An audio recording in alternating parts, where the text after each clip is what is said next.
Welcome to the DMI Downtown Happenings podcast. I'm Jason Ilstrup, president of Downtown Madison, Inc., and we are here today with our friends from American Family Insurance, who opened their first office in downtown Madison in 1927 and has a downtown presence still today with the Spark Building, which is home to the American Family Insurance Institute for Corporate and Social Impact and the Dream Bank, an inspirational community space. Still based in Madison, American Family Insurance Company's mission is to inspire, protect, and restore dreams through exceptional products, services, and community partnerships. We've got an amazing community partnership on our Downtown Happenings podcast today. We are excited to welcome Jennifer Ginsburg, who is the executive director of Safe Harbor Child Advocacy Center. Hello, Jennifer. How are you? Hello, Jason. I'm good. Thanks for having me on. Well, it's good to have you. You and I have known each other for a long time. My wife, Rachel Sattler, and you have worked together for years. And so it's great to hear more about what's happening at Safe Harbor. For those who don't know Safe Harbor, we're going to dive into it. We're going to discuss what it is. It's such an important place for everyone here in Madison. And Jennifer's going to get into that. And we're going to hear more about her story as well. But you all are new to DMI, so welcome to DMI. Thank you. I think our members would love to hear about what's happening at Safe Harbor and what is the mission of the organization. Yeah, well, I'm always happy to talk about Safe Harbor because I think we're such an amazing place. We are Safe Harbor Child Advocacy Center, and a Child Advocacy Center is a model of service that helps kids who've been victims of abuse. So mostly like 75% of the kids we serve are victims of sexual abuse, as well as physical abuse, witness to domestic violence, neglect, drug endangered children, and trafficking. And a child advocacy center, that model developed in the 80s as a response to when kids would disclose abuse, they'd be interviewed multiple times by multiple people in multiple places. And it was very traumatic for the child, as you might imagine. And it wasn't good for holding perpetrators accountable because the more statements and the more they're asked questions in different ways, things look inconsistent. And so it was just a bad model. It was bad for the kids and it was bad for justice. So they developed this idea of what if we had a centralized place that's a trauma-informed, child-friendly place where a child can come to talk to investigators about what's happening in a way that's aware of their trauma and their process, and that also collects a really good statement that law enforcement can use for accountability for the perpetrators. So that's how child advocacy centers were born. So we're the only CAC, Child Advocacy Center, in Dane County. There are 15 in Wisconsin and like over 1,000 nationwide. So Safe Harbor is very unique because there's only one of us here, and we do a very sort of important but specific thing, which is so that when a child discloses abuse, maybe they've disclosed to a teacher or a parent or a friend's parent, then that person will call the authorities, right? They'll call the police or they'll call Child Protective Services, and they'll come and talk to them. And when they hear a little bit what's going on, they say, we want to hear more about this. We want to talk to you at this place called Safe Harbor. So then the child and what we call their non-offending caregiver come to Safe Harbor, and we have a trained forensic interviewer who's trained in child trauma and linguistics and child development. And they interview the child in one room. And in that room are cameras and that the child knows about. And in a room across the hall is the investigative team. So that's where the detective and the social worker and maybe medical personnel and prosecutor and whoever, they're in that room. So instead of the child having to talk to all these people, they talk to one person while that team is watching and listening in this other room. So they all hear the same information at the same time. And then the interviewer can take a break and see if there's any other questions. So they all get their questions answered. But the interviewer is asking it in a way that's legally sound, that's child friendly and understanding of their trauma, that's non-leading. And that statement is recorded. So that recording can also be used in court and that kind of thing. So that's sort of like the central nugget of what we do. And then while the child's being interviewed, we have advocates who meet with the non-offending caregiver who we're doing crisis intervention and emergency assistance and education, and then connecting to other services locally for their needs. And honestly, it's just a place for pretty much every parent who comes in cries, and it's a place where we say, how are you doing? And the parent's able to kind of let down their guard and really talk about the impact on them.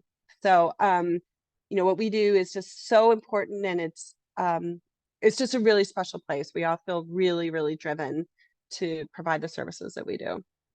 Maybe the average person doesn't know how important it is that the child in trauma doesn't have to retell that story over and over again, because I'm assuming every time it gets retold, people ask questions and maybe they don't believe as much. But when you're doing this once, it really does help reduce trauma for the child and helps promote well-being for that child. How do you do that in that facility as well? I know you have, these rooms are built so that the child feels as comforted as they can in this moment of real trauma. Why is telling that story only once in this environment so important to reduce trauma for children? Right. Well, children and families, when they come here, they're really nervous. And then they walk in the door and they see our beautiful space. And it's lovely. It's child friendly. It's happy, it's comforting. And they literally, you can see them kind of exhale. Like, this isn't like going to the doctor's office. Cause like if they weren't interviewed at Safe Harbor, they'd be interviewed at the police station or, at a social worker's office or something. This is a space that has toys and colors and, things for every age. And so, first of all, there's just the atmosphere of the space. It's everything from a coat hook that's on the child's level to a chair that they can fit in, because kids are trying to fit into this adult world. And then they have this thing that happens to them that, they don't understand. The majority of the kids we see are under age 12.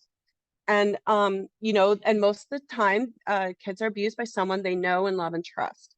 So, we have the stereotype that some stranger on the street, but usually it's someone who's involved in their lives. So it's a really confusing situation that's thrown their parent, so like, especially if it's a family member, maybe it's an uncle or somebody that everybody loved and trusted. So the family's devastated, everyone's devastated. And the child's trying to figure out what's going on. And so to be with an interviewer who knows how to ask questions in a way that, it's really easy to accidentally ask a question that might sound blaming, like, why did you go with him? Or what did you say to him? And kids can really take that as blaming. So, the interviewer knows how to ask a question in this open-ended way that lets the child say in their words what their story is. And, that's, I think, the part about reducing trauma, which is that it's letting them control the narrative, letting them talk about, here's what happened to me, asking questions in a way that I always say, like, we're opening a window for the child to then speak about, we're not like directing the traffic, we're opening the space up so that they can talk about what's going on. And so, yes, the fewer times they can be asked questions by people who, not with any ill intent, but the questions can come out in a way that then can really enhance the guilt and shame and blame. Because that's the other thing, right? It's like kids blame themselves when abuse happens to them. And so they often worry that they're in trouble. That's another important point about why Safe Harbor exists. We have a number of kids who, one of the reasons they don't tell is because they think they're the ones that are going to jail. The perpetrator might say to them, don't tell anyone or you will get in trouble.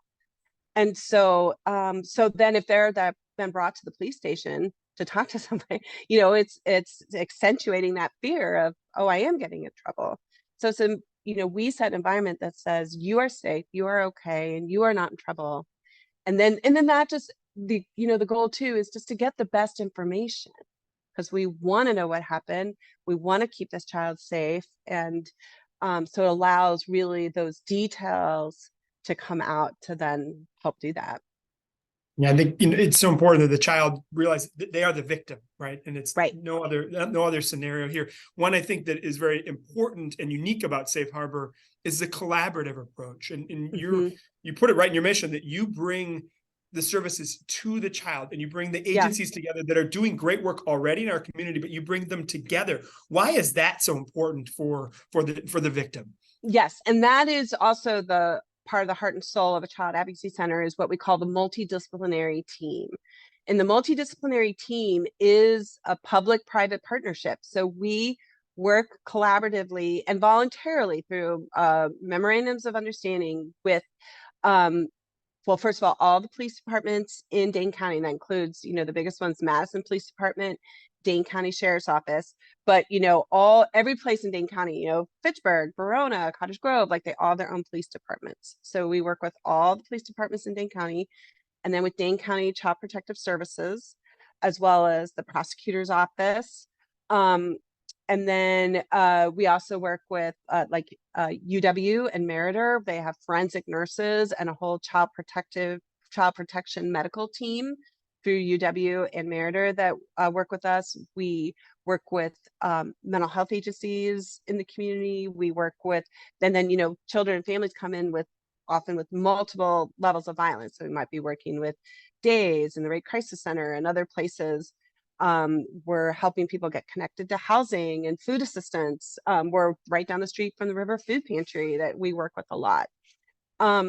So this team, I think the research is clear on child advocacy centers that children are best served when they're served by a team. When we each get into our silos, we don't do as an effective job. The right hand needs to know what the left hand's doing. And so working together as a team, making a team decisions really helps coordinate that care. It's coordinated care for the child and the family. And, that is the best system that there can be. And, the other thing that happens at Safe Harbor is that team then will meet with the family all in person. And, think about for the parent, they're meeting in person with their social worker, with their detective, maybe with the nurse, like that in-person connection and everybody all together, that especially in this Zoom society, that doesn't happen that much. And so, that personal connection, really makes a difference. And then I think it really helps the child psychologically to know they have a team behind them, that they have a team behind them that believes them, that's going to help them. I think that makes a real difference. When you're taking the full welfare of the child into account, right? You That's talk about right. the social workers, you have the psychiatrists, you have the criminal justice system. They're all working together. I don't think all of these agencies are great in Dane County, but they can be siloed because they're doing their specific, absolutely. and they have other types of work, and you're bringing those folks together. And I just want to say, Jennifer, thank you personally. My wife is trying to bring a multidisciplinary team approach to adult victims, particularly of sexual assault. And you have been an inspiration for a long time. So what inspired you to get into social work to begin with? And what inspired you to start at Safe Harbor all those years ago? Well, so I just recently passed my 30-year graduation date from not from here, from graduate school. I've been at Safe Harbor for 12 Congratulations. years. So I got my master's degree 30 years ago, which is kind of unbelievable. But I got into social work because I was in undergrad at the University of Cincinnati and I had no idea what I wanted to do.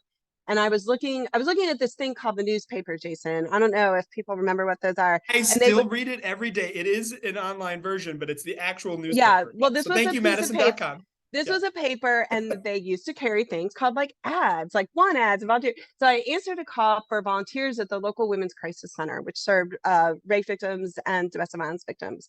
And so I went in for my first day of training, and I knew in that moment, like it changed everything for me.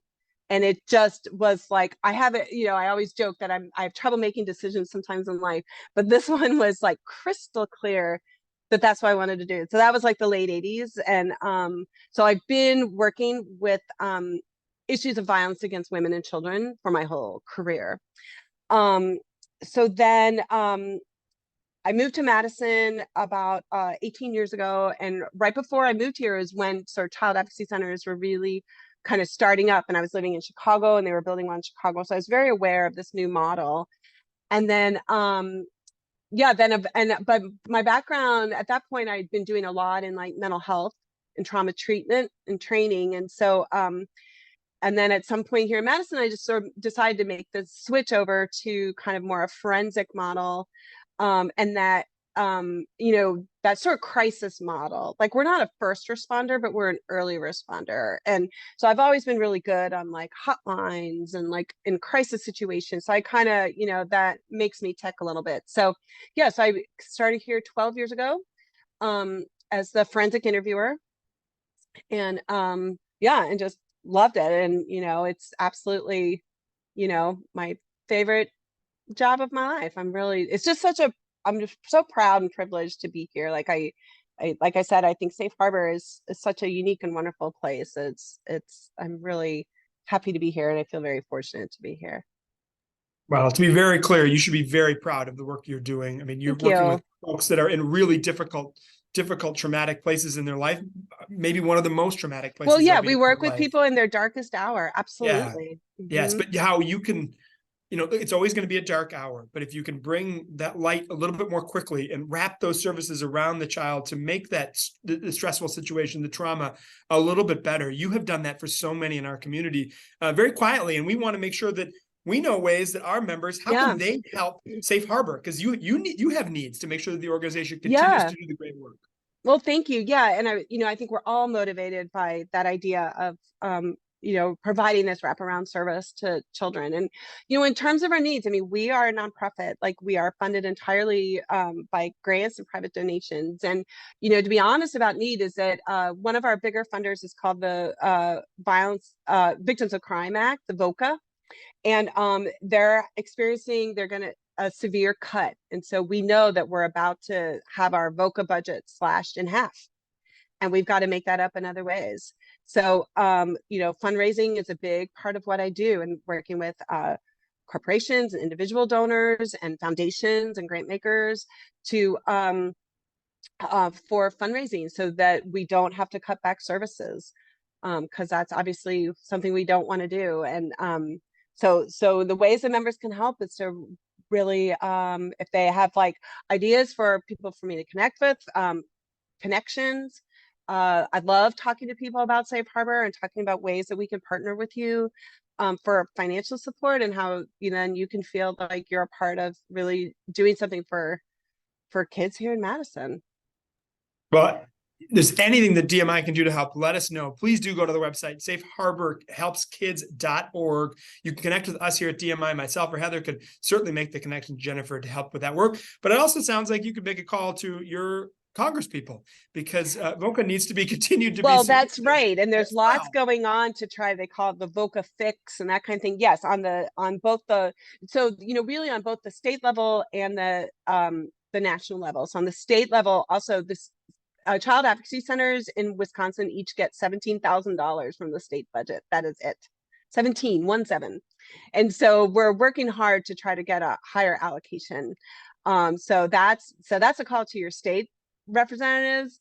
And then, yes, on the federal level, working to keep VOCA funded. Well, absolutely. Well, Jennifer, thank you for your amazing work. All right. This is a bit hard to do because we're talking about trauma, but we're going to go into we're going to end with some positive. We're going to do our fast and furious right. Okay. 5 questions about downtown Madison, whatever comes to the top of your mind. Are you ready? Sounds good. I'm ready. What's your favorite restaurant downtown? Cooper's Tavern. Oh, that's good. I like that one. Always open for lunch too. Yes.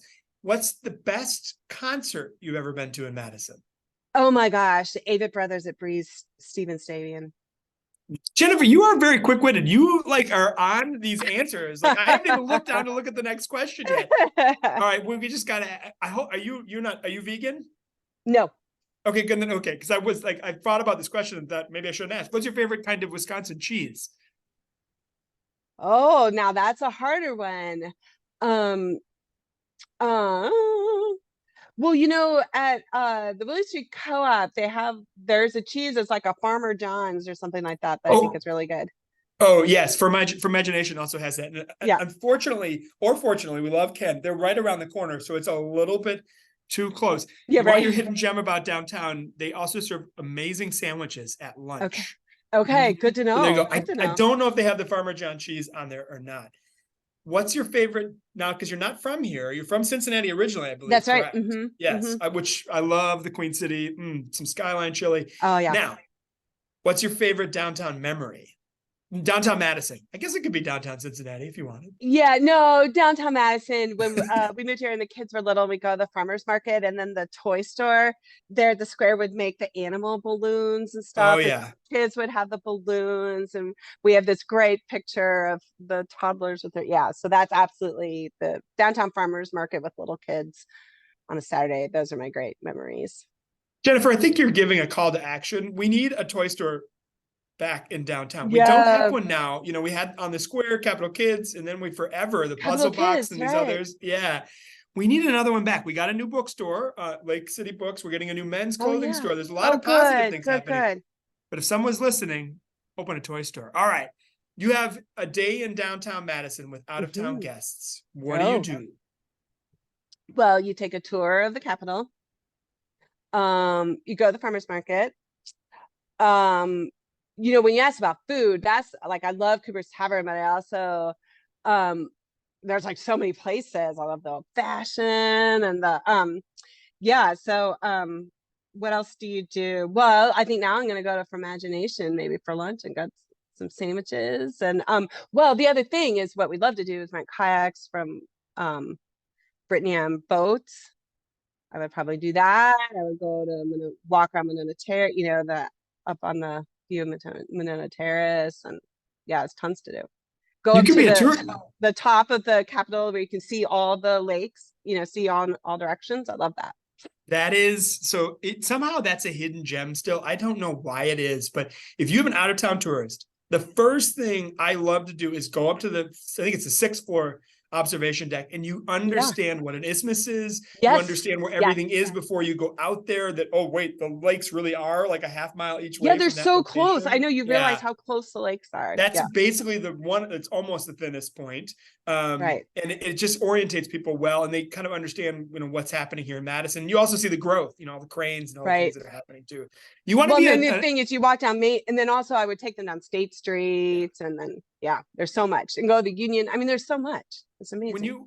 and I'm not saying you're going to retire anytime soon, but you will have a job as the downtown DMI ambassador if you ever want one, because you Oh, do a thank you. lot. Yeah. Yes. Well, Jennifer, we're so excited. Jennifer Ginsburg, the executive director of Safe Harbor Child Advocacy Center. Thank you for joining us. And thank you to our friends at American Family Insurance for your continued investment and support of downtown and all of the great community partners that they participate with. We'll see you next time.